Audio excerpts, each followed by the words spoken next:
se retrouver du coup pour la deuxième partie de la vidéo avec les commentaires des créateurs concrètement. C'est parti. Hi, I'm Neil Druckmann, creative director. And I'm Troy Baker, I played Joel. And I'm Ashley Johnson, and I play Ellie. So first cinematic here, you'll see as we get to the end, I mean, this opening image we wanted to match what we did at the end with image of Ellie. Tommy, listen to me. He is the contract. I think it's such an interesting thing to start off with, not only in the past, but also to start off basically. Yeah, that's one of the things we were discussing as we're iterating on this opening sequence, because it used to be, it was all seen through Joel's eyes. But then it became a lot more interesting to think of it as you're seeing it through Sarah's eyes, because Sarah is really kind of, the whole game is about this relation between Joel and Ellie, but here Sarah is kind of embodies what their relationship is going to eventually become. And that was probably one of the hardest roles to cast too, with Sarah. Yeah. There were a lot of people that came in, and I love that this scene was, you know, that was one of the audition scenes. And it was so amazing when Hannah came in that it just, I mean, what you're seeing right now, that was the chemistry, and she was amazing. It's like, kind of like a younger Dakota Fanning. Just, there's an old soul behind those eyes. Yeah, and she could turn it on and off between each take. Yeah, it was crazy. Yeah, she was crazy. She's amazing. It's always a little awkward, right? You have a 12-year-old someone on the set, and you're doing this pretty dark stuff. Especially with the way that we work, too. All right, let's hold off on some of the jokes today, guys. You started helping out with the mortgage then. Yeah, you wish. And this piece of music, actually, we were struggling to find which piece to play here. And then Gustavo wrote this thing for the VGAs just to play before we showed the trailer. And right away I heard it, I was like, that's got to go in the opening. This is the theme, kind of like the relationship between Joel and his daughter that later becomes the theme between Joel and Ellie. Pelican Drops, Pelican Drops. the name of the band on her t-shirt. And where did you get that? My daughter came up with that. My 2.5-year-old daughter named one of her dolls that. And we're searching for a name for a band. I'm like, I got a name for a band. So this is going to be the first time that I've ever seen this scene. This was one specifically that I really didn't want to once we did it. And when we first talked about doing this, in the very, very beginning, I knew this scene was going to come. And it was, I told you, I was like, give me a heads up when this day comes, because it's not going to be a good one. Well, the thing with this scene, it's a super difficult scene to shoot. The first time we shot it, we did like at least 15 takes or something crazy like that. And then we thought we had it in the can. And well, I thought. Well, no, we all thought. We thought we came back to work and we started putting it in. And for me, there was just something that was, I felt like we could convey the same amount of emotion with less. Yeah. And it was a hard thing to tell Troy because everybody put so much into it, and it's like, we got to do it again. Well, I remember that we got to day come back to this. When you came back and you told me that we have to do this again. Obviously, you know, you'll see why what we're talking about. But this is the defining moment for Joel. This is where he draws that line in the sand, where he has few moral lines left to cross. I'm so amazed with how well Hannah did. And yeah, I mean, it was difficult to watch just on the mocap stage. And we actually had people, after a few takes, leave the set. They were like, I can't watch this anymore, and they just took off. But from a story standpoint, it's so important to show just what the violence does and how it like rips apart this family. Well, and especially a lot of times in video games, you see blatant violence, but when you personify it and you put it on a face, especially that young face, and you see the devastation that just one life lost can do. And it's just, I mean, this was such a hard day. Such a hard day for both of us. I mean, it was exhausting for her. It was exhausting for me.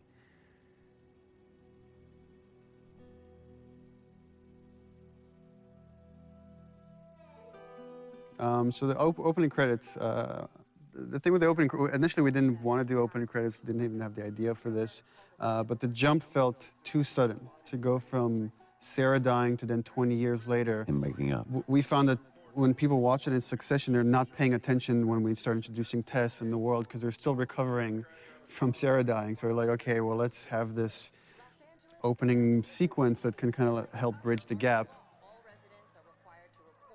And just had the idea of just seeing this time-lapse video of fungus growing, because so much of the disease and the outbreak is based on this cordyceps fungus that spread through spores. So we contacted a group at Sony San Diego who did this whole opening sequence for us, and they actually got these fungal kits where they grew fungus like in their bathrooms and filmed this over like days to produce this thing. So everything you're seeing is actually it's real. It's not CG. It's not. It's all organic. yeah, it's all, except for the spores at the end, which are CG. Everything is real. This whole journey is like a dreamlike state, and you constantly see people waking up.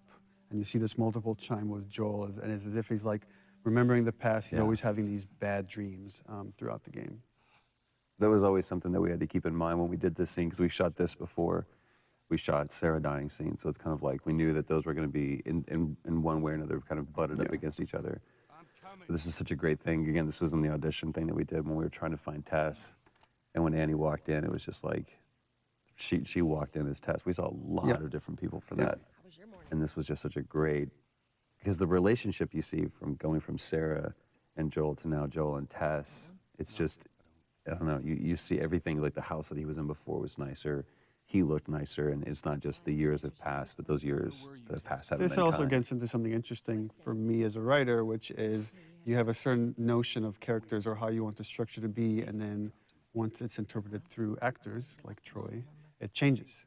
Like I've always imagined as Joel doesn't really care for Tess. He's completely shut down, and Troy treated it differently, which is I think he really cares for Tess, and even though he might not show it, and we just kind of embrace that.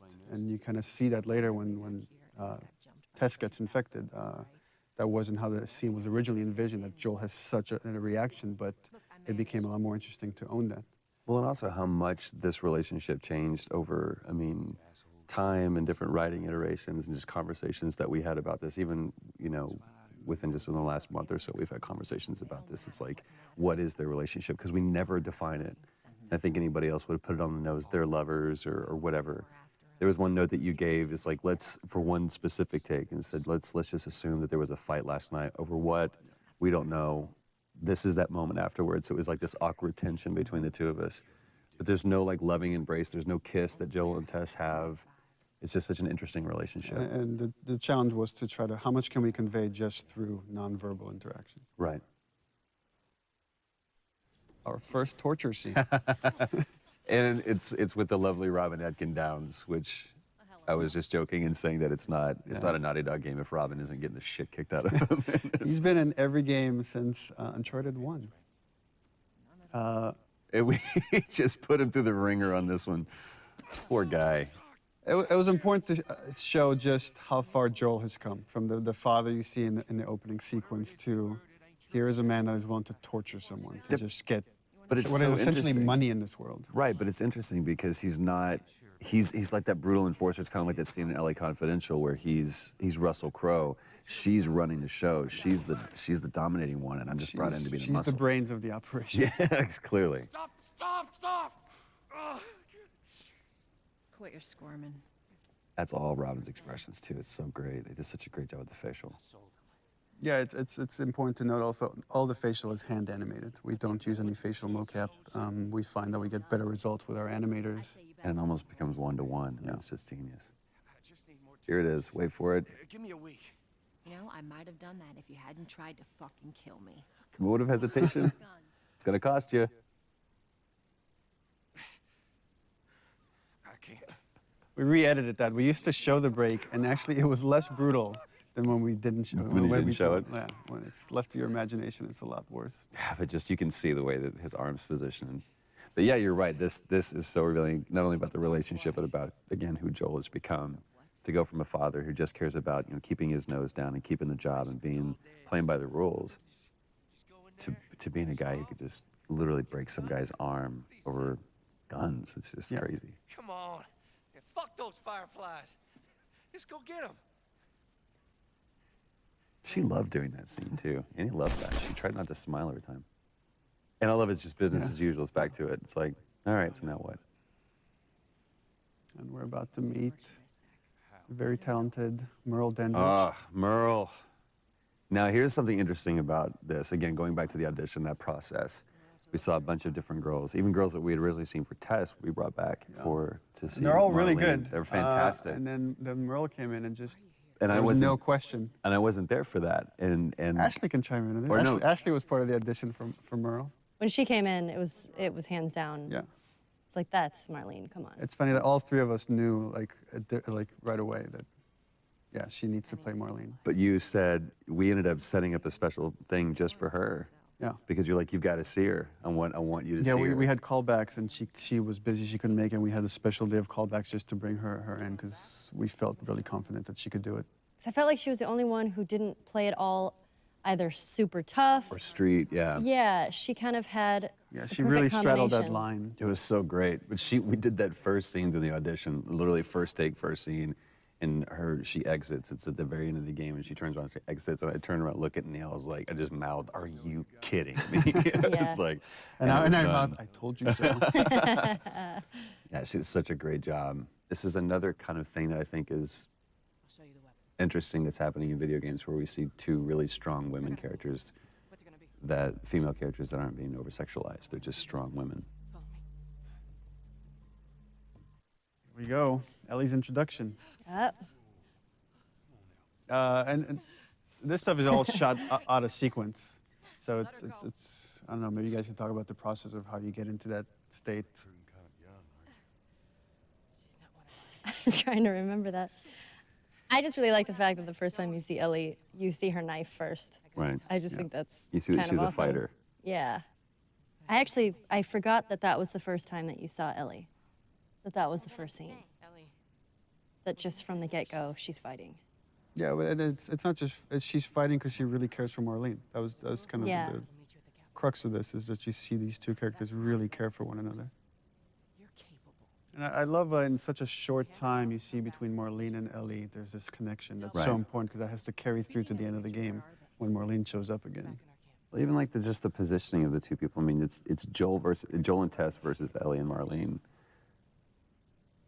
And just like, it's so interesting watching, right, Joel here doesn't even make eye contact with her. He doesn't even acknowledge her existence. Right. She's not crossing to that part of town. I want Joel to watch over her. Whoa, I don't think that's the best Ellie. Our first fight. Here we go. Bullshit! I was close with his brother Tommy. Said if I was ever in a jam, I could rely on him. Was that before or after he left? Just reminding the player, like this guy you saw in the beginning, Joel's brother, he's changed too, and he's been involved. Yeah. Just get hints of, There's a falling out between the two of them. And it's just as you go on, you're starting to fill in that 20-year gap. Just cargo, Joel. No more talking. Which is pretty true to your writing too, because I'm like, so what happened here? It's always, what do you think? What do you think happened there? Because I have no idea. I don't have the time to write it. Don't take long. And you, stay close. For Joel, right, that's a hint. It's like, I don't want to be around this kid. Right. Because some subconscious part of him knows I could get hurt here. Is it? First moment alone. What does Joel do? Time for bed. Takes a nap. I'm tired. What are you doing? Killing time. I do really like this scene. Well, what am I supposed to do? I am sure you will figure that out. It's a great moment. It's another one of those moments too where it's like, it just feels like Joel is just always exhausted. Like this world is just bearing down on him. But I love that moment too, where she points out the watch, where we get to establish that watch that. Yeah, and that's Sarah something gave we me. didn't have in the beginning. That's actually something we inserted after the fact. Not for this scene, but there's another scene where we have that. But I also love, like you said, the kind of the juxtaposition between Joel and Ellie, to where Joel's just, like you said, weary and exhausted, and you have this total opposite, almost antithetical thing of like this naivete and this childlike behavior that's wanting to explore. And it here shows up in this. she's talking about having bad dreams, like the idea that they're both carrying this baggage with them. And it's how they first connect. Look how dark it is. Can't be any worse out there. Can it? What on earth do the fireflies want with you? Hey. Sorry it took so long. Soldiers fucking everywhere. How's Marlene? what a great moment. He finally addresses her, finally connects on that level, and that moment's interrupted. Well, it's also the first time kind of Ellie, if you think about it, opens up to him. She's saying, I'm scared, right? That was the subtext of that question. That's true. Go get some guns. Don't do anything stupid. Move. Turn around, on your knees. It's such an interesting thing that we're like 2 hours into the game, and we're still the enemy, if there is one, or just other humans, just other people that are on other sides of the law, but there's no infected, there's no clickers, there's no anything. Look the other way. I can make this worth your while. Shut up. Tired of this shit. What's the ETA? Couple minutes. I love the attention to detail, the rain falling off their faces. She's the one that strikes out first. Then it's interesting how Joel instinctively, when a gun is pointed at Ellie, he acts. Yeah. Again, there's something subconscious that he feels like he has to protect this girl, even if he doesn't realize it yet. Here it is. Jesus Christ. Marlene set us up? So this is starting to build up that conflict between Joel and Tess. Yeah. And this is something we struggled in the story for a long time, is like, how do we motivate this guy that shouldn't really want to do this mission? How do we get him to take on this mission to carry Ellie across the country? And it was through Tess. So if we get Tess to really buy into this thing, and then we, Tess gets infected, then she can convince Joel to take this on. At least initially, at least until we can spend long enough time with Ellie so they can connect. Yeah. And then it becomes about something else. I'll also say, Ashley, when we were doing this, the way that you conveyed fear, because that's a very scary situation that you're in, because you felt like your back was against the wall. Yeah, this is where we really, this is where we kind of show you the difference between Joel and Tess. Yeah, because you're starting to see Tess really kind of buy into this, and you see some hope. Well, the thing I like about your performance here is you really get the sense of the conversation she's had with Marlene and the struggles she's been going through the past 3 weeks. She said that they have their own little quarantine zone with doctors there still trying to find a cure. It's where you see just deep inside how much Tess is desperate for any kind of redemption. Whatever happened to me is that... Remember, Ashley, we were talking about the scene and the idea that Ellie's not sure she believes in this thing. She feels this whole thing is insane and ridiculous. I remember that. I believe the direction I gave you was like, imagine you're giving yourself a compliment. Yeah. If you as a person in real life found out you were the cure for mankind. I'm kind of awesome, Yeah, apparently, so I am the Messiah. In that 3 weeks, you wouldn't, it'd be hard to own that. All right. Now watch your step as you're going out, because it's going to be a little... Little brat. I love the dynamics of this scene where it's like, Tess has this secret, right? She's bitten, she's not telling Joel or anybody yet. Joel here for the first, again, he's connecting, he can't help it. Oh, is that everything you hope? It's the first time he's like saying something semi-nice to Ellie. But there's still this layer of cynicism behind it. Can't deny that view. Come on, this way. He gets taken away by that childlike wonder. And this is something we added after the fact, the watch. The watch wasn't, we didn't have the watch at the time. Yeah. And Joel was just crossing his arms, and I asked the animators to like, oh, could you just flip his wrist and have him look at the watch? Yeah. This moment is reminding him of Sarah. Yes, ma'am. I love that it's almost a warning from Tess to Joel, like kind of like last words. It's like this determination, and you're not sure why. What's Yeah. different now, Tess? No. No, no, no. Tess's desperation. What happens now? I love and it totally comes across without many words or anything, just through the expressions on Joel's face, which is, I've put up with this long enough. Right. This is over. I've indulged you enough, Where's Tess. this lab of theirs? Oh, she never said. She only mentioned that it was someplace out west. What are we doing here? This is Yeah, not. that calm, pacifying, trying to talk some sense into you. I know that you are smarter than this. Really? Right. Guess what? We're shitty people, Joel. It's been that way for a long I time. love the fact that her character, she knows she's gonna die any minute, but she's still holding on to so much hope. Yeah. I'm not. That, well, she's different. Right. Look at her bite. The world could still change. And it's kind of this theme that, like, this idea of, I've done all this crappy things, but it's all okay if I could do this one thing right. Right. And then that kind of moves over to Ellie. And we see that theme later when Ellie, like, talks about it can't be for nothing. I got to point this out. Everybody else, because this was a part of the audition scene too, everyone else did that "don't touch me." They screamed it out, and I love the way she did that, where it was like that first "don't touch me." And it's just that realization. And I love the fact that Ellie's the one that figures it out, not Joel. Oh, Christ. And again, the back and forth Annie's doing between this freaking badass to such vulnerability and constantly jumping back and forth, and she brought that every take. We're all like, because every take she's like full on crying by the end of it. She's incredible. You're right. She's such a badass, but she was so vulnerable at the same time. Which is such a Shows hard two thing to sides of the play. same strength too. God. I'm such an Annie fan. You have to feel some sort of obligation to me, so you get her to Tommy's. I remember you coming out of a take, and Troy's like, look at me, he's like, you don't understand. You're not right there staring into her eyes. Yeah. I can buy you some time, but you have to run.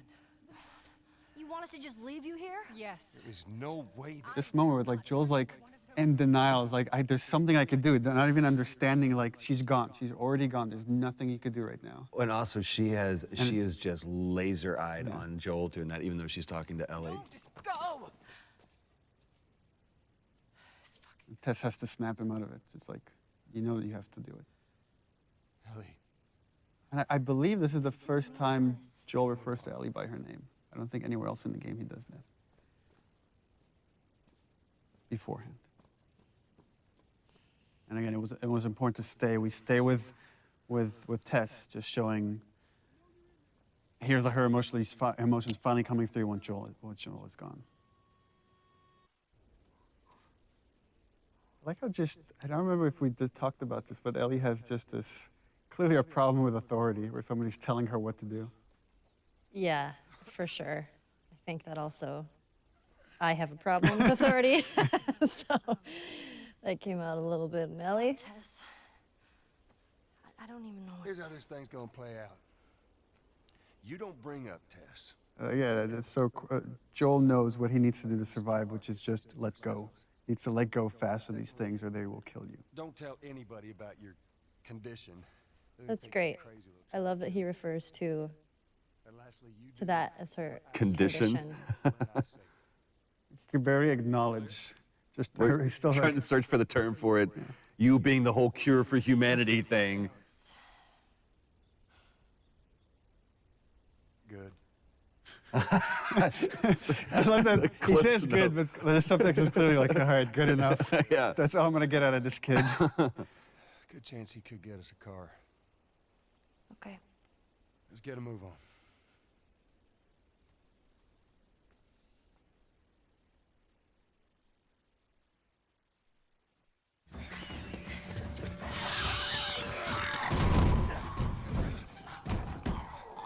Hey, it's Bill. Lovely Earl Brown. Whoop, whoop. I remember you were kind of geeking out when you auditioned with him. I was. We saw like a lot of people for Bill, and there was a lot of like stars that came in. I was really surprised. Like, but then when he walked in, I was like, holy crap, it's Dan Dougherty from Deadwood. He's amazing to work with. I've worked with him before a while ago, and I just love working with him. You actually hit him in this scene in the face. That's right. I did. Right there, and we kept it. And he kept going, what a trooper. That's one of my favorite things, is when he goes, am I Yeah. dead? He was sick that day. Yeah. He was like getting over a cold. I did hit him, and I felt so bad because it was a complete accident. I think I didn't realize my swing was going a lot faster than I thought it was. of many people that you hit during the shoot of this project. Yeah. Getting It into happens. character. Well, I also love this business that he's doing here too. That was something that he completely made up. He's like, you know, working on the sword and. I love this. Again, I love this moment. This paternal thing. Like, just shut up, kid. I need to handle this. He's always a dad. Actually, Bill, they are. Well, it don't matter because I don't have a car that works. But there is one in this town. Parts. There are parts in this town. Meaning that you could fix one up.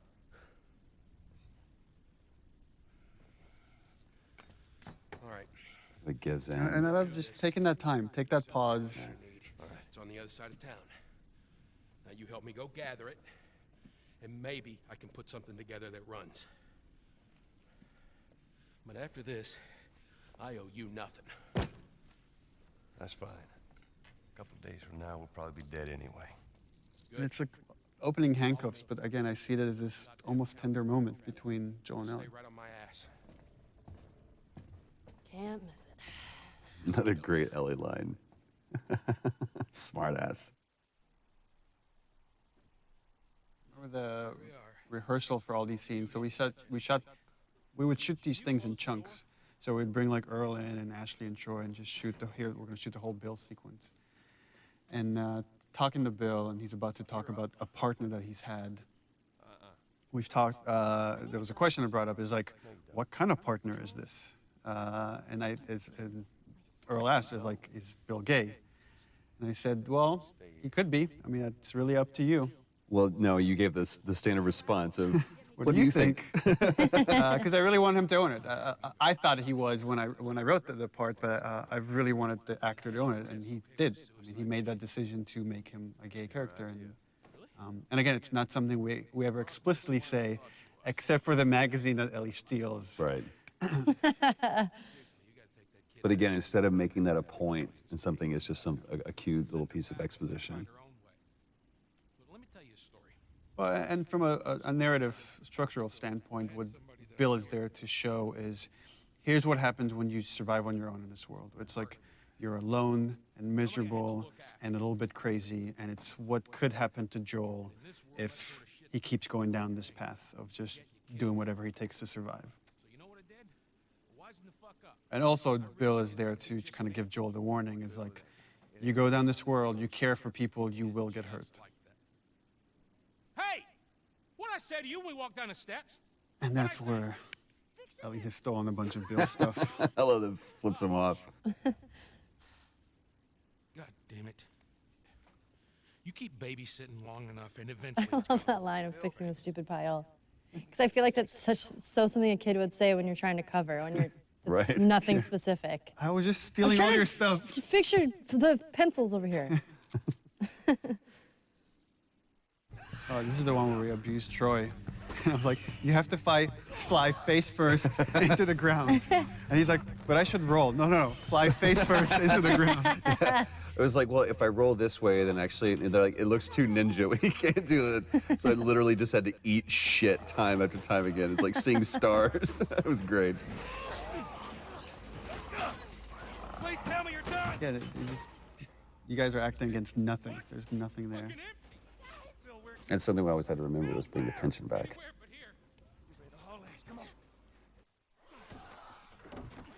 Left too that he closes a glass door like that's gonna do much. Yeah, right.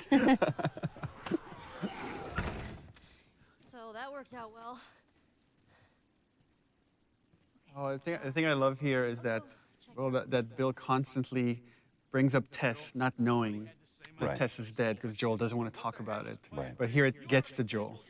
And this is something that you guys actually just improvised. That wasn't in the script, this big fight that happens here. It was much more low-key in the script. Yeah, once he brings up Tess, that was something we kind of keyed in on. Jesus. What, you know this guy or something? Frank. Who the hell's Frank? He was my partner. They're both kind of lying to each other. If you think about the previous scene, right? He mentioned this partner, but almost like, I didn't care about him, I let him go, and you realize that's not the truth at all. He Right. really cared for this guy, and this guy probably left him. Right. Yeah. He's got I love how clinical he is about this. With that look on his face says everything.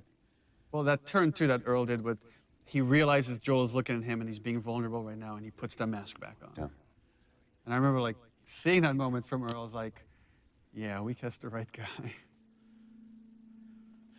Well, fuck him. And then that turn right there. Which again is kind of why Bill, what purpose Bill serves in the story, is to show that having those moments of emotion, there's nothing he feels, there's nothing but weakness. Get out. Get out. I love it. That relationship between the two of you, I it love was so it. good. That's what was great about the cast, is constantly having to switch from these really serious, dramatic vulnerabilities to playing tough, right? Because that's what you kind of have to do in this world, is let your humanity come out, but then learn when to shut that off to survive. And also, you're seeing, it's very subtle here, but you're starting to see this change in Joel, where he's giving Ellie more and more responsibility. He's trusting her. Instead of just saying, stay out of my way, he's like, I need your help. This is a good point that, you know, in case people weren't aware of the process. I mean, everyone at this stage, we had such great sets, even though it's kind of rudimentary, but they actually built a truck for us, and we used that truck so many times. But I think this was the last scene that we shot with Earl. Yeah, and rehearsal, that I would try to give you guys as much of concept art and videos that we had, so you can imagine the space, because you have nothing there to act off of, except each other. That's right. You guys have each other. It's true.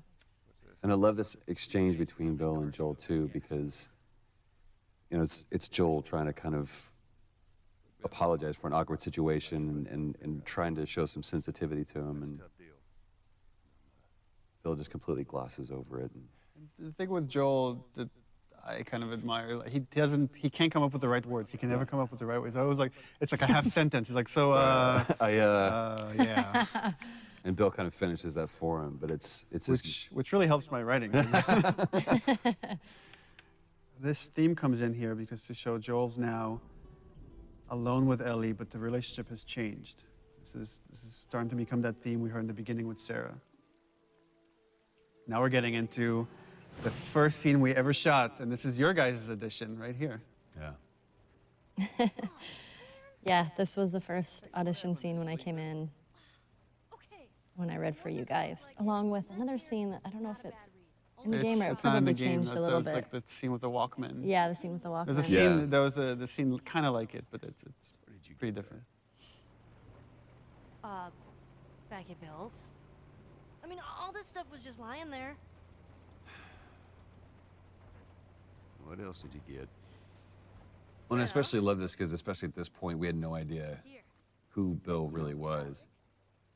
That is actually before my... How many times did we come back to this scene? Like at least 3 times. Yeah, at least 3 times. I love what she says. I was like, hey, you know who this is? And the different versions of songs that we ran through with this too is great. I'm sure your friend will be missing this tonight. That's the guy on the cover is John Sweeney, one of our concept artists. That's awesome. Is the centerfold also his penis? We should have that unlockable. You could see what she's looking at. Yeah. Get your subscription to Bearskin Magazine today. I'm just fucking with you. And the awkwardness of that moment. But it's also such a great moment of levity between the two of them. I don't know, that's kind of a way of her complimenting him or trying to bond with him. Yeah. And it's something I was very conscious of when like writing this stuff. It was like, this is making me uncomfortable here on the page. I have to leave it as is. Yeah. That's your litmus test. Yeah.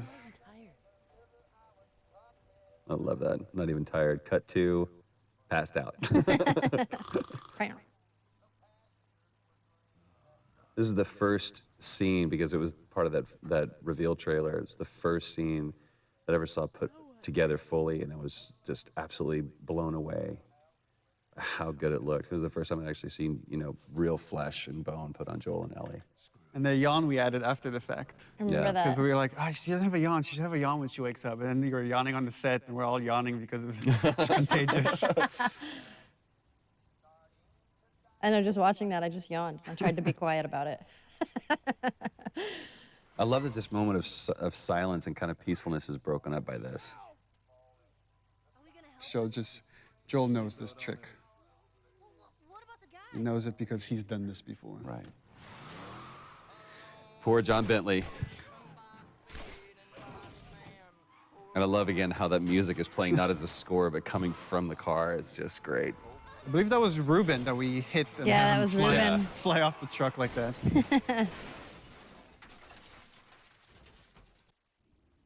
This was also the first really dramatic scene we shot, and it became kind of the touchstone for how the characters should look when they're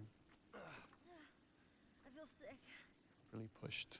It's so interesting when she's, you know, again, it's this moment of vulnerability when she says, I feel sick, and Joel's, again, being very didactic and pushing her away. She stands up for herself. This is the first time she stood up for herself. How about, hey, Ellie, I know it wasn't easy, but it was either him or me. And I love that line, you know, it's either him or me. Come back to that. And he can't do it. He can't admit that she saved his life. Lead the way. So this is, in the story, the first time Joel really is trusting Ellie and seeing her as pretty much an equal to him. He has to rely on her to survive in this world. This is one of the first cinematics that we saw too, and we just, Yeah. it's still one of our favorites. We keep coming back to it and laughing, because I love this exchange between the two of them. What about me?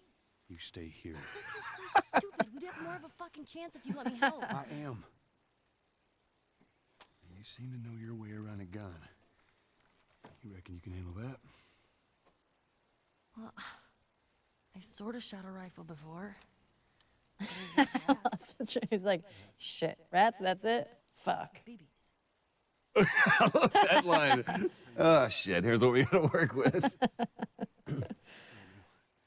We usually avoid these kind of cameras that rotate around something that are trying to do too much, but it felt like this moment kind of needed it. Yeah, I love It's a weird parent-kid moment. Yeah. He's teaching her how to shoot to kill. Get another round in there quick. Listen to me. If I get into trouble, There's a really nice, when I watched like Ellie's performance, this balance between she's trying to be a hard ass, but you could see in her eyes she's kind of terrified of the situation. Yeah. But even in this, there's almost a little bit of excitement there too. Either whether it's about the reality of her killing isn't real, or if it's just, I have an opportunity to make Joel proud.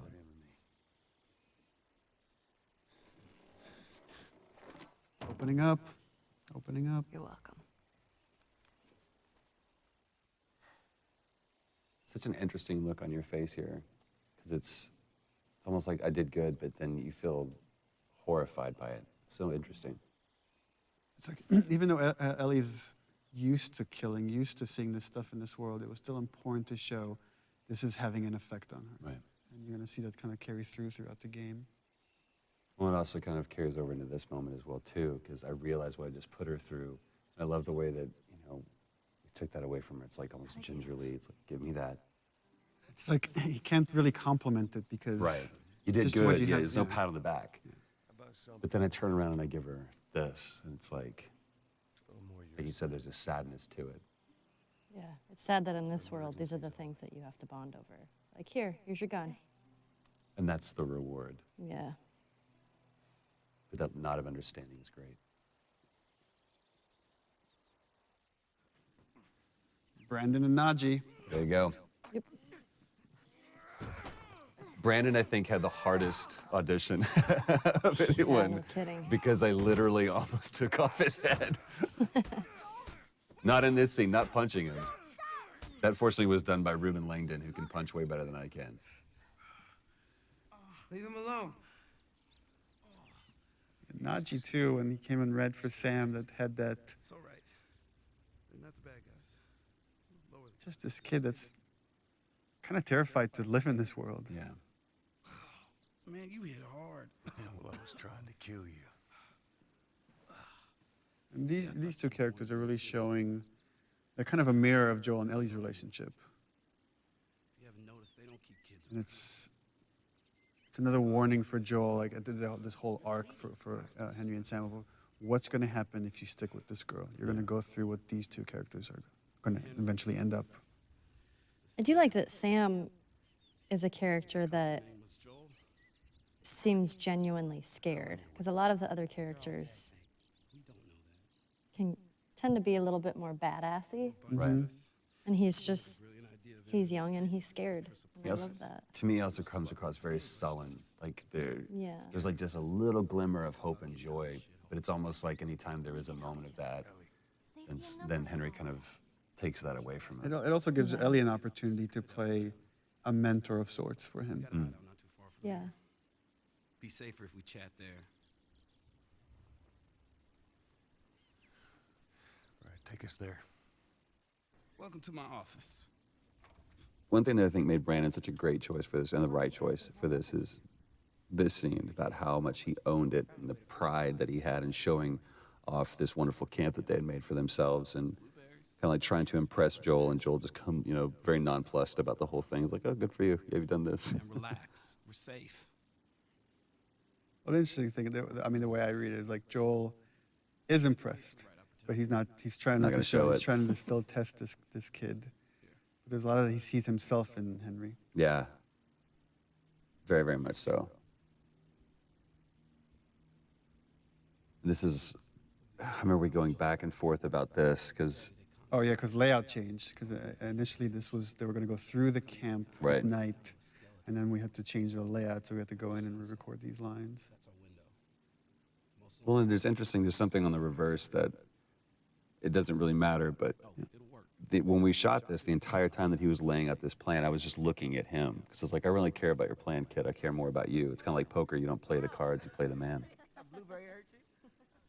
Again, one of those fleeting moments where kids can be kids. She doesn't seem bothered by all this. Such a powerful line. And Joel completely just dismisses it. You guys were actually doing that in the background while we were doing this scene. This was so great. It wasn't like shot separately. I know, we were just fooling around. You guys like, shut up. It just seems like there's a lot of people putting their stock on the Fireflies these days. Yeah, maybe there's a reason for that. So you don't know. I love this standoff, even though it's a sit-off almost between the two of them, where Joel's just pushing him for information just to see where this kid's grounded. That nod. Yeah, the threat being so subtle, but it's there. Yeah. And that's the other thing, again, that Brandon did with this that everybody else didn't do. They kind of really got in Joel's face, and he didn't. He didn't posture himself that much. It was just like, I'll take care of mine, you take care of yours.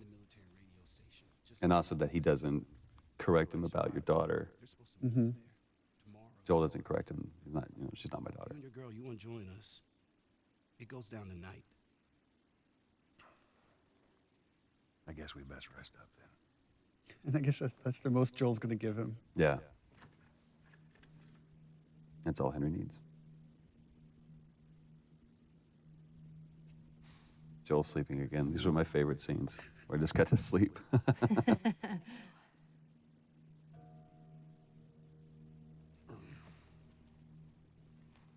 we're going to be moving fast, okay? And the idea of these two pairs that are coming together. God, they were just such great brothers. Brandon and Aji did such a great job together.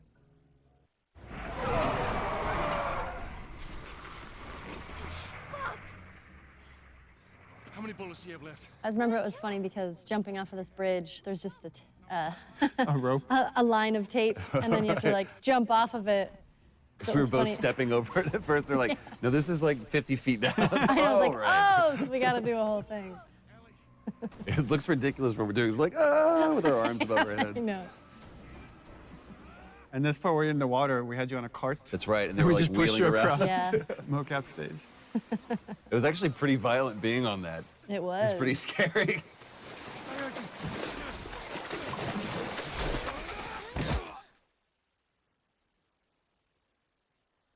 This was part of the audition scene that Brandon did that really just kind of helped us realize we had the right Henry. He's awake. Hey, you. Back to the salesman, it's like, hey, buddy, everything's okay. Everything's all right. I really like that about his character, that he's kind of a salesman. You know, Sam's the one who spotted you. You guys are taking quite a bit of water. What's wrong? Henry! Get back, son! Hey! He's pissed, but he's not gonna do anything. You sure about that? Stop! He's confident. He knows he can calm you down, but he needs Sam to stay out of the way. Right, just in case. Yeah. Chance of making it, and you did. But coming back for you meant putting him at risk. Stay back. I think there's already the change there. Joel knows it's true. Yeah. Joel wouldn't have come back for him. I saved you. And even when we were shooting this too, I mean, that's you really get into that moment, and every time that I felt that hand on my shoulder, it's almost like that Hulk moment where you realize, oh, I felt bad for letting you see that part of me, because so far I really haven't, in these moments, let that demon out. I've done what I've had to do, but this is just cold-blooded murder I'm about to do. The thing with Henry, which Brandon really brought to it, which is making light of everything for Sam. Everything is done for Sam. Right. I think he really is intimidated. He is scared in the situation, but he's making light of it so Sam isn't as scared as he is. Because the second that Sam sees that he's scared, you know, Sam will be scared. Silver lining kid. Gonna be really happy you didn't kill me. This is the longest Short cinematic scene in the game. I had to fit that in there. Quit this place from this, since we had it in the first trailer. I can't quit you. I remember when we first, the very, very beginning of this, when we did the first table read through this and everything, and we talked about, I asked if there was going to be a moment of just a light shining through in this darkness, and you talked about this scene, and at that point it was just really kind of just real easy brush strokes of what it was going to be, and it really came into fruition and became this Well, all the characters here have their guard down. It's kind of unique, because usually somebody's lying or somebody's hiding something. Right. And here's like, everybody has their guard down. And they're just talking about motorcycles. You two deserve a little privacy. And you were really giving too on this. We spent a lot of time on this, and there was this one scene where you just kind of let me ramble about, you know, to where we really feel like we're coming midway into a conversation. I don't remember what was said, but it was just this cool moment. But you went more into the details of like with Tommy and where you went and the States and all that stuff. I think that really helped kind of make this, the following takes much more natural. Right, without all the rest of that stuff, the preamble being there. But I love the turn that he gives right here. It's like the kids have gone to bed now, and we can just talk like adults. Worst part about it all. Animation and lighting, right? If you don't capture these looks in the eyes, this scene doesn't work. Right. The thing that I love about this is that he's set up a little office for himself, kind of like what Henry did. You know, it's this, I'm being official, trying to be a grown-up. He's still a kid, and we see it in this moment. I really enjoyed working with Brandon and Najee. Just having them on set was so much fun. They're such Najee good especially, dudes. like Najee's hilarious. we're doing this crazy scene, and we like cut, and then he's like just starting dancing or Singing whatever, you know, YouTube hot song at the moment. Yeah. You know, song bombing us all day. They were so much fun. I just adore them too.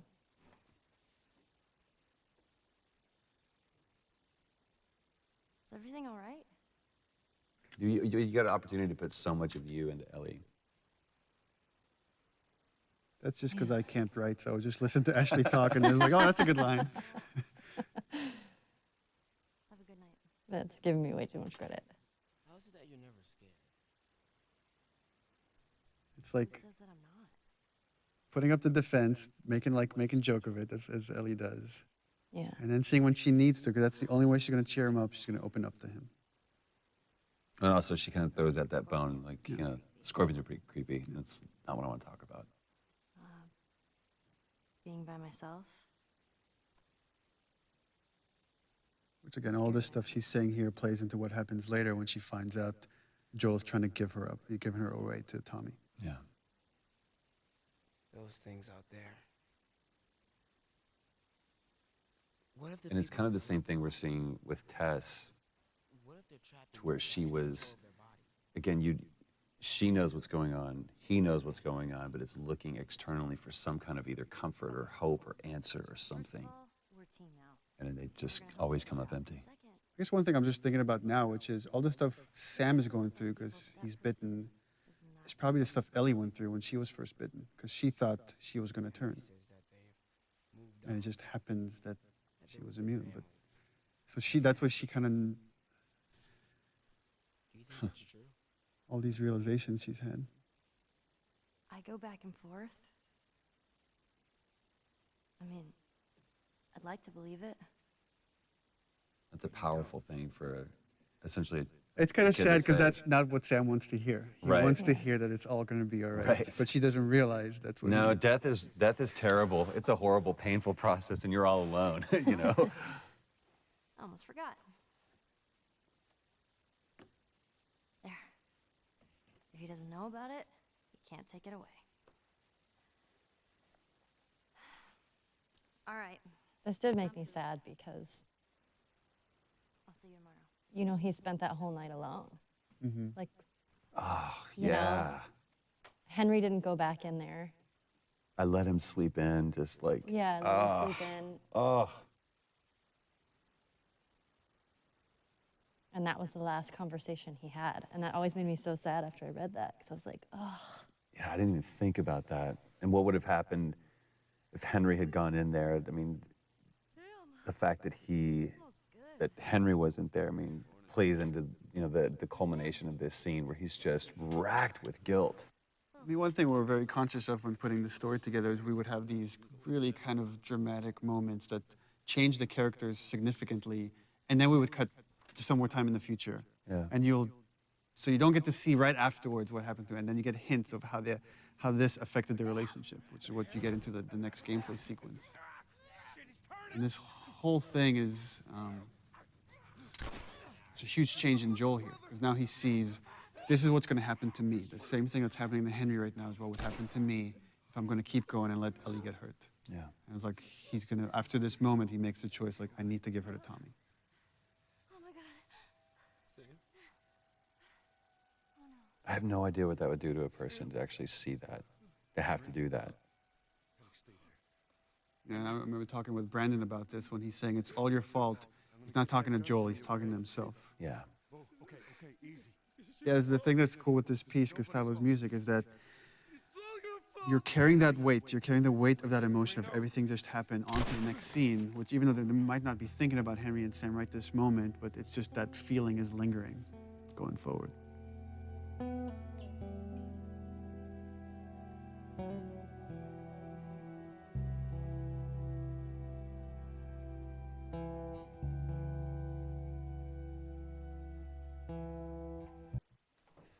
I own that shirt.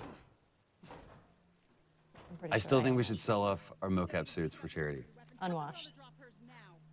Jeffrey Pierce, Who's the lady says? Ashley Scott. Sorry, Ashley Hart. Oh, yes. Ashley Hart. She was married. Oh, we didn't know the place was occupied. We're just trying to make our way through. Through to where? They're all right. But you know these people? Know him. He's my The goddamn brother. chemistry was so good between The two of you them. and Jeffrey. It was amazing how well, and I mean, Jeffrey's just a few years older than me, but it was interesting playing the older brother to him. And yeah, we felt like brothers immediately. It was crazy. Oh, well, Jeffrey came, I mean, we almost cast Jeffrey Yeah. as Joel. And then once, like, months later, we needed to cast Tommy. I was like, oh, Well. what's Jeffrey Pierce doing? That's pretty good. Thanks for not blowing my head off. Would have been embarrassing, considering you're my brother-in-law. And Ashley Scott, she came really close to being cast as Tess. And Yeah. when we needed Maria, I was like, oh, We Ashley got the Scott. perfect person. There were no auditions for these roles. I love this awkward setup of this is how he meets his sister-in-law. How he meets Yeah. Jeffrey's, you know, or Tommy's wife. Story. Why don't we bring him inside? And you just get to see here now how Ellie's starting to become more secretive. Well, also, it's and like guarded. the way they're standing and everything, it's like Ellie's kind of alone now. Like now it's like Joel is with Tommy and There's no one familiar with Ellie. It's quite the crew you got here. Yeah, they're good men. This place gives them a second the chance. theme of redemption. Gives us all a second chance.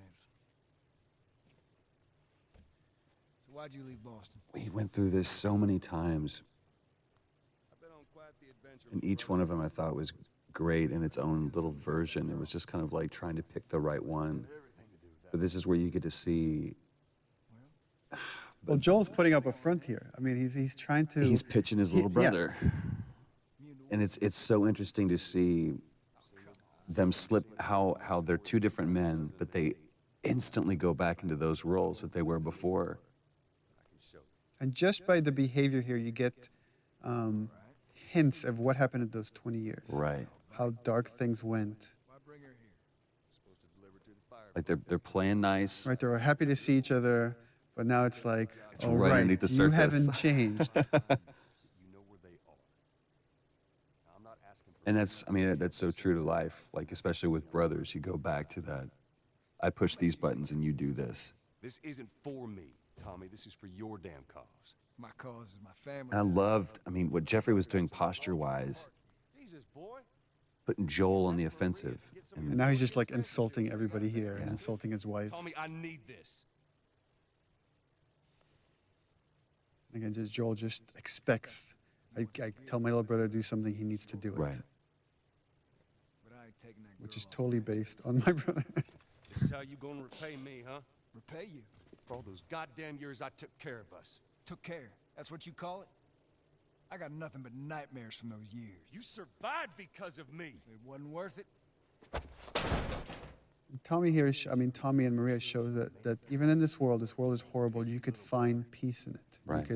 You could build a community. You don't have to resort to these things that Joel has. That line was a great thing that Jeffrey improv'd on. Put your hands on me again.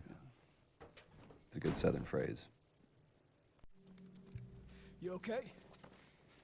Yeah, I'm fine. Joel! Oh man, they were coming in from every direction. Then Maria was like, "We gotta run." That's where you see Tommy realizes for the first time that Joel really cares for this girl. This isn't just a job. And that's where he has that change, and he's like, oh, crap.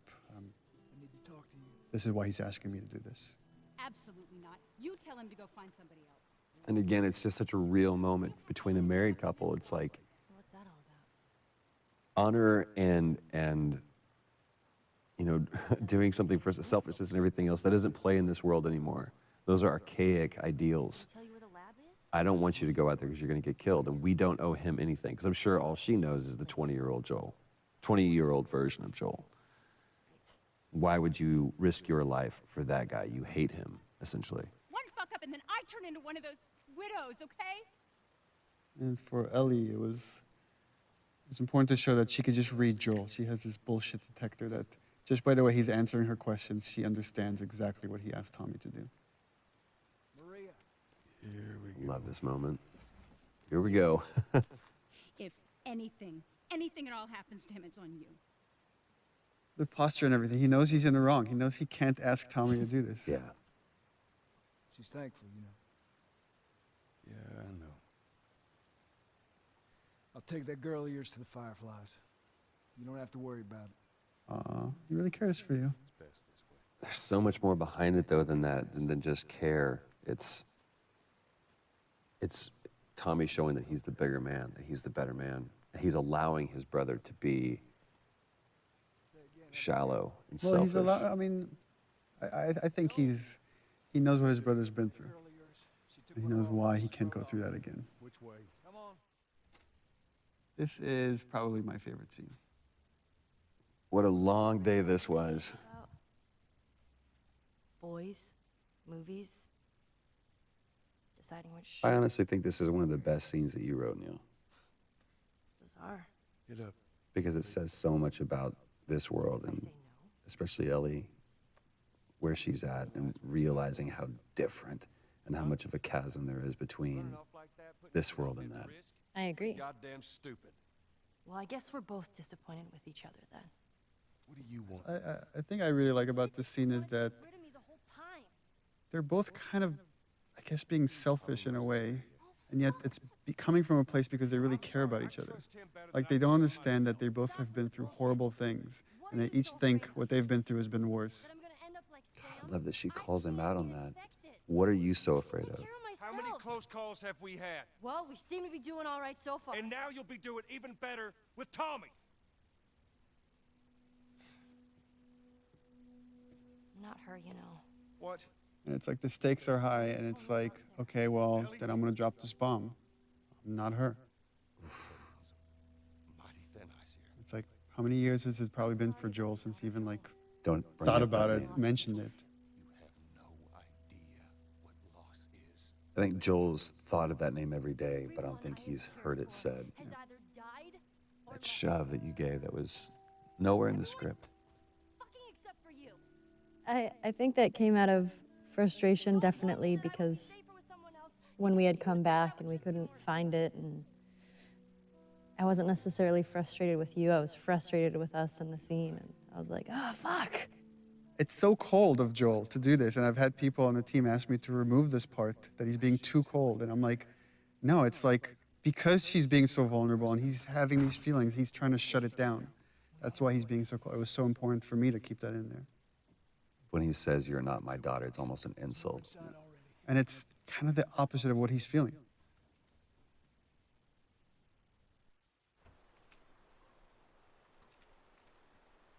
This scene was such a great opportunity to show even just like all these mini arcs with characters. You know, we don't have a lot of time, and we're not gonna, we can only tell Joel and Ellie's story. We can't go into such detail with Bill and Tommy and Tess and Marlene. But you get this great resolution between these brothers because you get the full arc of it in just a short amount of time. It's like the way I approached it is, the seed has been planted, like when she says, I'll just be more scared, that Joel just needs time. And in time, he will change his mind. Because he doesn't want any, deep down, he doesn't want anything that will hurt Ellie or. So over there, the idea is just this little horse riding montages. That change is brewing. And Gustavo's music doesn't hurt. What's so great about how this plays out is there's really nothing happening but just this passage of time. That used to be a level that you played through. And just during production cuts, we changed it. So it actually worked out better. It just became this idyllic idea that you never fully reach. You just see it from the outside. Where is this lab of theirs? It's all the way out, University of Eastern Colorado. Pointing out this moment that there was probably a time when these two used to watch college football together, you know, and calling out. He's like, hey, go Bighorns, you know, for our college that we made up. I want one of their T-shirts so bad, University East Colorado, because Colorado is such a big state. I don't want her coming after me.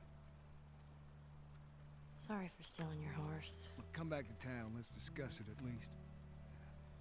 You know me, my mind's all made up. University, Eastern Colorado. How do I find this lab? It's in the science building. Looks like a giant mirror. You can't miss it. And the idea of offering Joel a place of refuge, a place of redemption.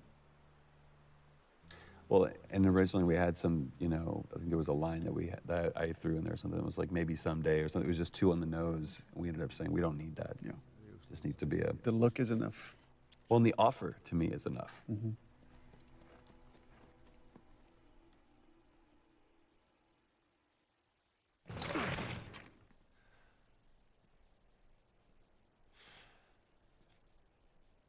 We're about to hear Steve Bloom. Lovely Steve.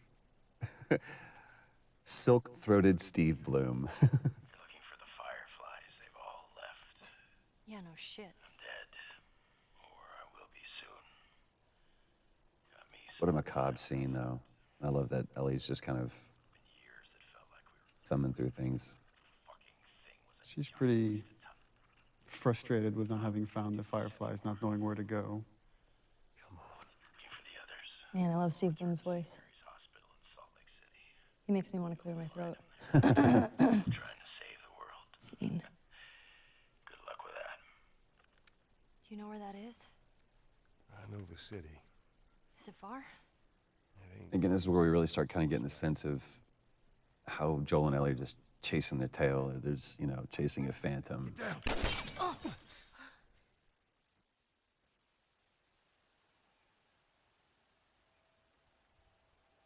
For me, is what I wanted from this is not to overplay it, not to like have Ellie cry or scream or.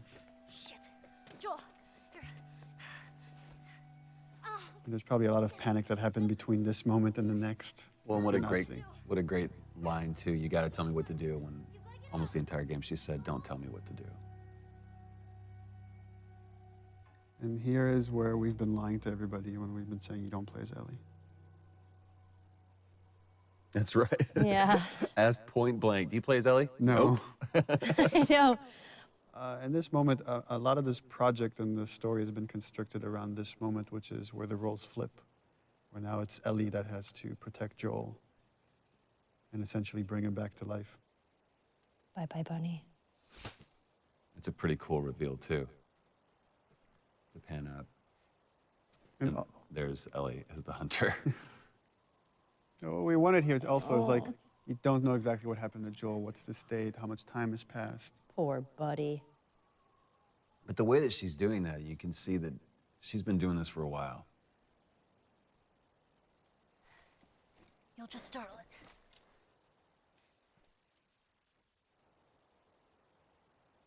Remember how tired your arms got holding that bow stretched? That bow, it was so heavy. And I remember that I was shaking and I was like, hey guys, this is really heavy. There's David. Nolan North. Nolan North, ladies and gentlemen. Ruben Langdon is James. Ruben Langdon, ladies and gentlemen. Sorry.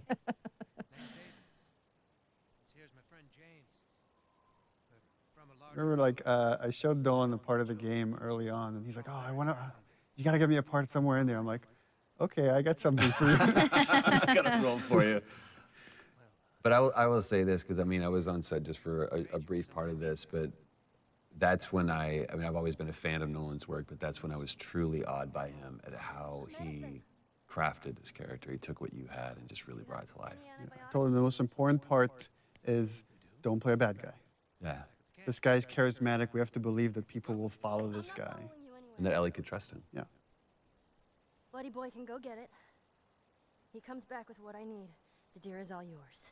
Anyone else shows up... You put one right between my eyes. That's right. It just shows what versatility Nolan really has.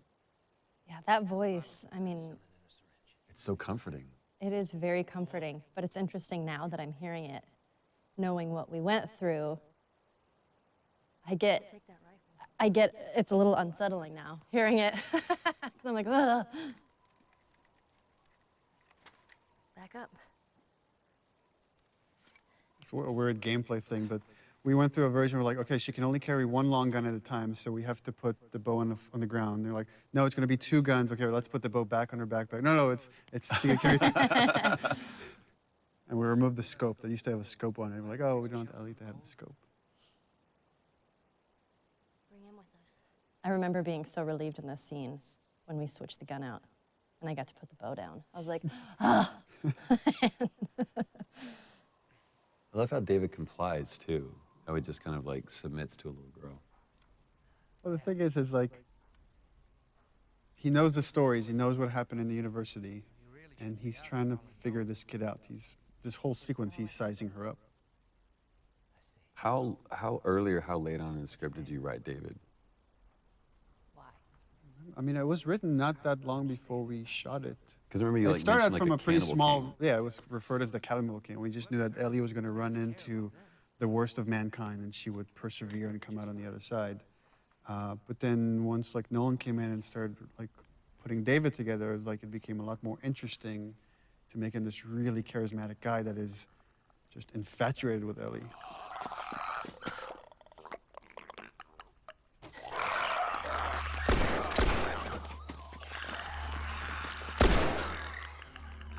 Now when things get real, you see who kind of glimpses of who he really is. Because there is that moment in that other scene where he makes it seem like, okay, you're in control, but she never was. Yeah. Had some practice. Well, you handled yourself pretty nice back there. What's cool about David and the conversation I had with Nolan about him is that he's trying to win Ellie over by being honest with her. And here's the part where he's like, I feel like she's ready, I'm gonna kind of reveal myself. And I think like I could still get her to come around. Now, you see, I believe that everything happens for a reason. Sure. The other interesting thing, thematically, that's everything happens for a reason, is the same thing that Marlene really believes. That everything happens like it's something she repeats to Joel at the end. But you're kind of seeing how all these characters are just, how much they're willing to go for what they believe in. When you talked about like being surprised by your own writing, was that a moment like that, or was that something that you had intentionally done to where those characters were going to? No, I think it's just something you think about, and there's a theme that just kind of sticks around in the project, and then characters end up talking about that stuff because you're thinking about it all the time. Traveling, a little girl. You see, everything happens for a reason. Again, another one of those moments where you think Ellie's got control. Don't get upset. It's not your fault. Yeah, and then James there. I'm just a kid. I love that. James lower the gun. No way, David. I'm not gonna let her go. It was such a small role, but I really like what Ruben added there. And that the dynamics between James and David, how there's conflict between these two characters, but there's still respect, and he's still listening to David, even though he's questioning his leadership right there. That's not your concern. Part of me, the way I read that was every time James looked at David, it was like, who the fuck are you right now? What are you doing? Yeah. Like, he was putting on a show and he saw it. Oh, thanks. To me, it's interesting how David almost treats Ellie like quarry. Like, you know, you're a sport. Yeah. Again, Ellie having this kind of bullshit detector, you see her scared here because I think she realizes there's something really wrong with these guys. I don't know what. I just need to get away.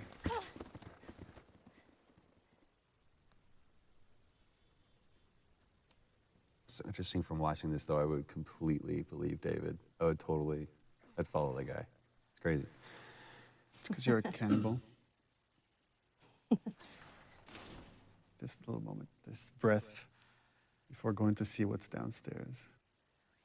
And again, for players, it would have been like a while now since they've seen Joel. Joel? Once again, Joel's asleep. I only managed to get a little bit of food. I love how these roles have switched, too. Where now it's, you know, the protected taking care of the protector. Move your arm.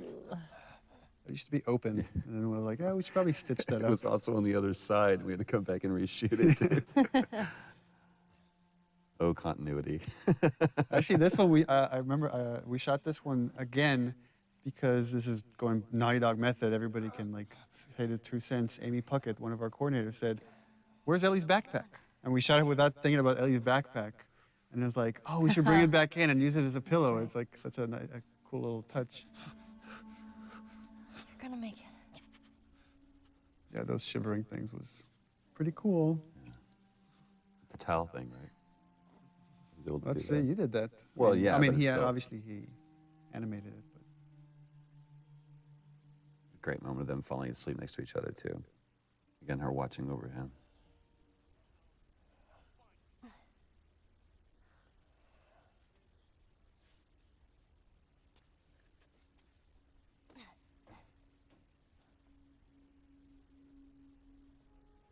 To me, you really get a sense of the oppressiveness of the world with all the introduction with all of these different kinds of enemies. It's like you feel like you're fighting this multi-front battle. It's not just these are the bad guys, and it's so clear. yeah, and just how much Ellie's now willing to put herself on the line to just get them away from Joel.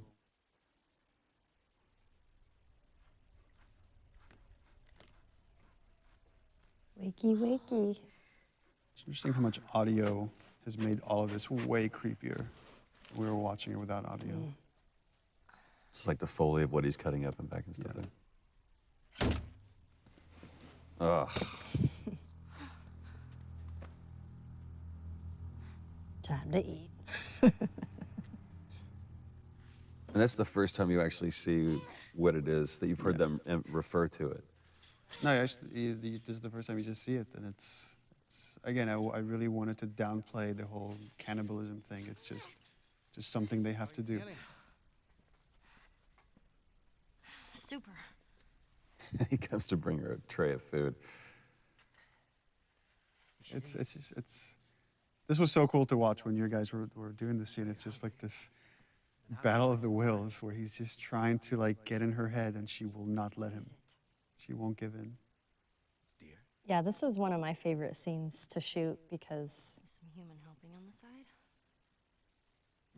there's just so much there. I mean, the cannibalism and then him being all like rapey and molesty. Like, I don't know, I'm a fan of the dark stuff, which you know. So when I read it, I was like, yes. Which makes me sound like an awful person, which I am. So, I don't know what that says about me that I wrote this. I know. I remember that night that I went home, I was just in a funky mood. We have to take care of our own, by any means necessary. It was like it was a cooler thing to read about it than actually having to go in there. It was really hard to do. Yeah. You're gonna chop me up into tiny pieces. But see, again, I see David being this very gracious person. There's I mean, everything he's saying is kind of true. It's like, you kill to survive, we kill to survive. It's just what you do in this world. But again, Ellie just is feeling there's something else here. I still don't look at David as a bad guy at this point. Yeah. Oh, that's what too is like you were talking to me before we got this whole David thing, and it's like, you want to work with Nolan North? I want to do a scene with Nolan North. I want to do this. And I was like, and I'm like, oh, we cast Nolan North. Like, great. I'm like, but you don't act with him at all. Tease. Yeah, I feel super lucky I got to work with him because He's the king. he's so fun to work with. I mean, he really owned it. He threw himself into it, like Yeah. darkness and all. And again, talking to him about it, he's like, I don't see him as dark. This is just what he wants. That's it. I think David believes his own line of bullshit. Or whether it's bullshit or not, I think David believes that he actually is doing the right thing. I mean, that's the other thing we discussed with Nolan is like there's a religious part to David, even though I never wanted that to come out in the script. But he really kind of believes that he's been sent here and he has this destiny that nothing can really harm him. What am I supposed to tell the others now? And you really took that on the chin that day, too. Man, this whole sequence with David, I was so beat up and bruised. I remember you came back the following day with bruises. I was like, guys, look at me. I had bruises Like, everywhere. that looks bad, but we're making a gonna game do some more now. instead. Yeah. I love that you made it the little girl that broke your fucking finger. Yeah. That was a good call, Neil. Well, he calls her stupid little girl, so she throws it back in his face.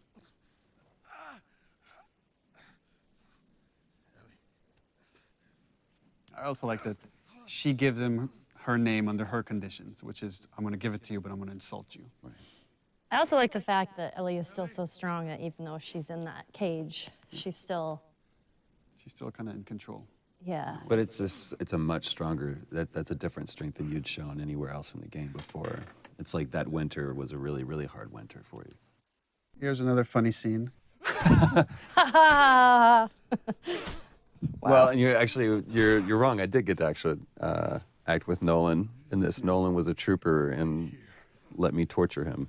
Although we did record over his lines with Liam O'Brien. That's right, the lovely Lob. The lovely Liam O'Brien. This actually is my favorite scene in the game. Is it really?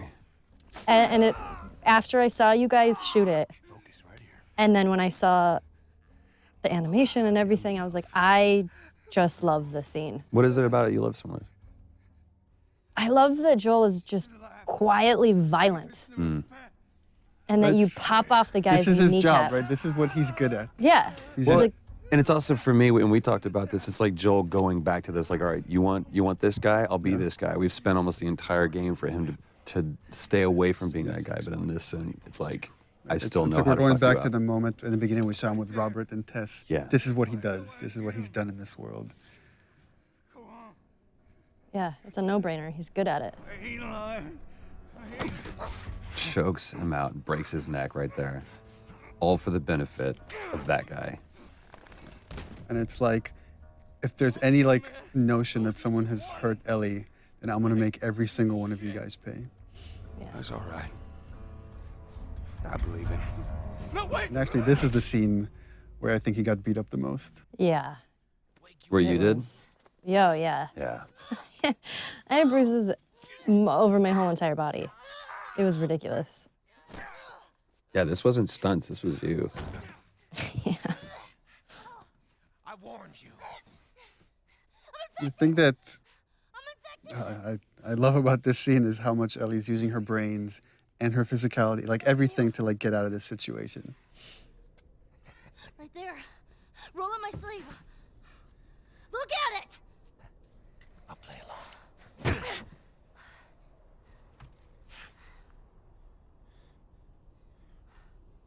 What'd you say? Ruben helped so much during this part because choreographing sort of all of the little movements were so particular. And I think everybody sort of knew at this point that I kept hurting people.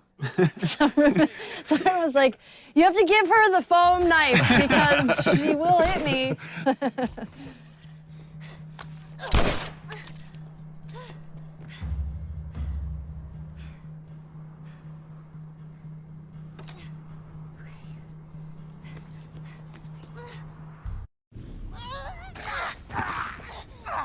You were beating the shit out of that foam pad. I don't know what you were channeling. I have a lot of anger. Stop! Stop! Fucking touch me! It's okay. It's me. It's me. We did very few takes of this. This was like maybe 3 takes. Yeah. He tried to... I just felt like so intense with each one. It was like, yeah, we got it. That's enough. It's the first time that, you know, Ellie and Joel like embraces that physical contact. Yeah. And it's such a great choice, I think, for you to. The dialogue wasn't important. Yeah, it was just a gesture. So it was like, just let the music take over, and it's the same theme from when, you know, his daughter dies.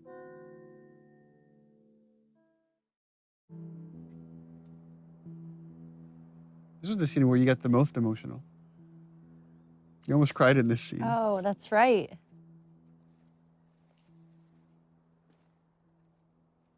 We don't have to do this.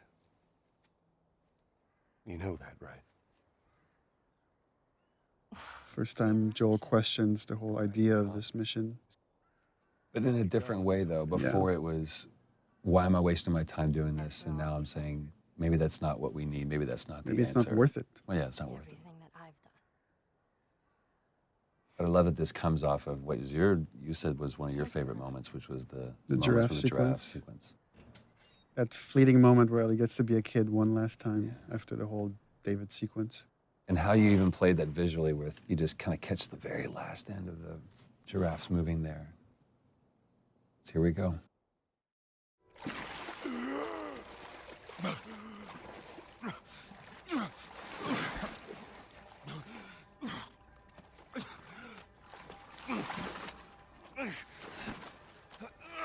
Oh, Ellie's dead. And I'm sure it was such an intentional thing to call back to the very beginning, to where Joel finds himself in this situation again. And after everything that we've been through, it's like, I won't go through this. And Hands in the air. just again, that irrational, maddening, desperate calling for help. From this point forward, it's like the beginning backwards, where if this is the point Sarah dies, like now you're about to do the Carrie sequence. Yeah. Then you like play as Ellie walking, like viewing Joel from the outside, and then you end on the shot with Ellie. So it's like the beginning reversed. Sorry about that. They didn't know who Let you me were. say Marlene again. Ellie? She's all right. They brought her back. The discussions I had with Merle about this scene is, again, her desperation to find someone that will understand, that will empathize with her decision to kill Ellie to save humanity. And she's hoping she could get that out of Joel, because he's the only other person that has cared for Ellie the way she has. And she can't get that out of him. I just think it was such a great way to bookend, to kind of start and begin with Marlene. And it's so great that they were able to capture just the strength that she has, even when she was sitting in that chair. Yeah. And again, she's completely empathetic, even though she's supposed to be antagonistic. It's a very similar line to what David says. You don't have to worry about her anymore. We'll take care I of her. worry. Just let me see her, please. You can't. She's being prepped. This is one I've always seen Joel in the most parental role. Surgery. The doctors tell me the cordyceps, the growth inside her, has somehow mutated. It's why she's immune. Once they remove it, they'll be able to reverse engineer a vaccine. Yeah, her performance here was just stellar. So flawless. It does.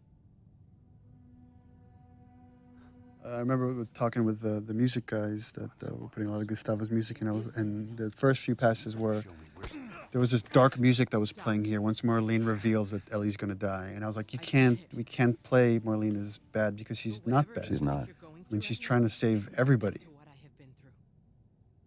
I knew her since she was born. And if anything, I told them, was like, you can go dark with Joel. Because again, when Ellie's life is on the line, Ellie's in danger, he lets himself slip back into the murderer, the killer, right, however you want to view it. It's so interesting. I wonder how many players, like, especially in this moment right here, how many sided with Marlene and how many think that Joel was actually the wrong one. It's like, dude, listen to what she's saying. At the same time, this is the theme of the game for me right here. Is as a father, you will kill everybody else to save your kid, and that has always been kind of the through line for me. Is Joel's willing to go to the end of the line, meaning sacrifice humanity to save Ellie. Again, Robin Atkin Downs. Guess what's going to happen to him? But this was so cool too because, I mean, we've seen all the way through both cinematic and gameplay. You know, Joel was able to take on everybody, but just this moment of resolve that I'm going to wait for my moment. And it almost looks like he's a beaten, defeated person. Give me an excuse. And that grimace right there, it's like, no, he's not. Which way? Yeah, again, the way you've interpreted Joel is like a man who lets his emotions get the better of him here has to keep them in check. You see how like he wants to destroy this man and everybody here for what they're doing to Ellie, but he has to wait. He has to catch the right moment. I say keep walking. Bam. Where's the operating room? And again, just such a brutal scene. There's no threat here. It's just time. Time is the threat.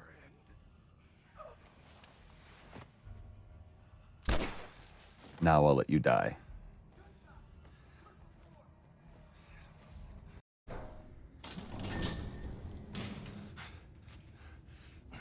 This scene used to originally be all in the operating room.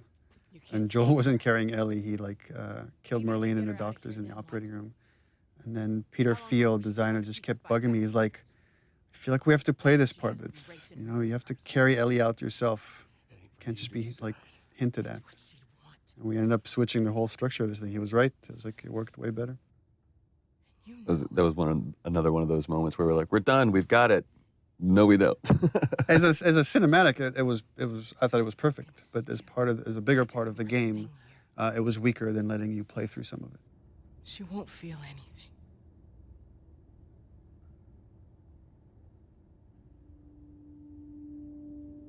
Again, the only hesitation Joel has is that this is what Ellie wants. And it's such a great decision to show, just cut to this. Give the audience, the player, just one last moment of, well, what did he choose? Just to sit in that decision. It was also important to show the lie against the reality because the lie has so much weight here at the end. Throughout the game, Joel has never lied to Ellie. He might have disagreed or he might have dismissed her, but he's never outright lied to her. What happened? And for me, this was the moment I decided to lie. We found the fireflies.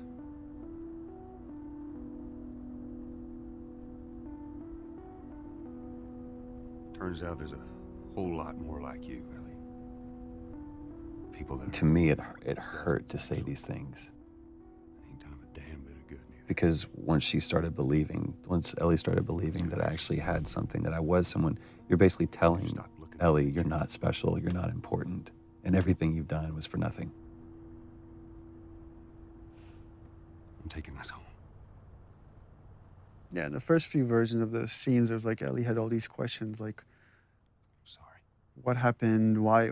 Who was there? Why would they let you take me out with the gown still on? And it just was better if she said nothing and she just turned her back to him. And again, just to show how far Joel's willing to go to remove any threat for Ellie. I mean, we had talked about this before where, you know, she obviously has that bullshit detector. Mm-hmm. Let me go. And I just felt like I knew you were lying.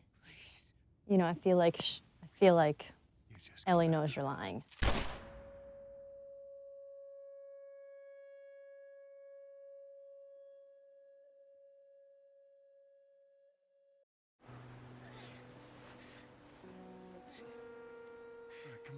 There we go, the end. So, original ending for this, way back when we put the outline for the story together, is that Ellie believed the lie and they went off to Tommy's, and it was kind of like this wide tracking shot as you see them kind of getting smaller and smaller walking off to Tommy's. But as we went through the story and the characters got more and more developed, it's like it didn't feel honest. It didn't feel like Ellie would buy into all of it. And she got bit too. We didn't know what to do. I remember we went over and over and over this scene. Little things changed. But every time I sat and watched you tell this story, I was just raptured by it. It was so easy to listen to you tell this story. I'm still waiting for my turn. Ellie. Her name was Riley, and she was the first to die. And then it was Tess. And then Sam. None of that is on you. You don't understand. I struggled for a long time with surviving. And no matter what, you keep finding something to fight for. Now, I know that's not what you want to hear right now. Interesting hearing arguments around the office about how people interpret that last line, that last okay from Ellie. Whether it's, okay, I believe you, or okay, I could put this behind us, or okay, I don't trust you anymore and it's over.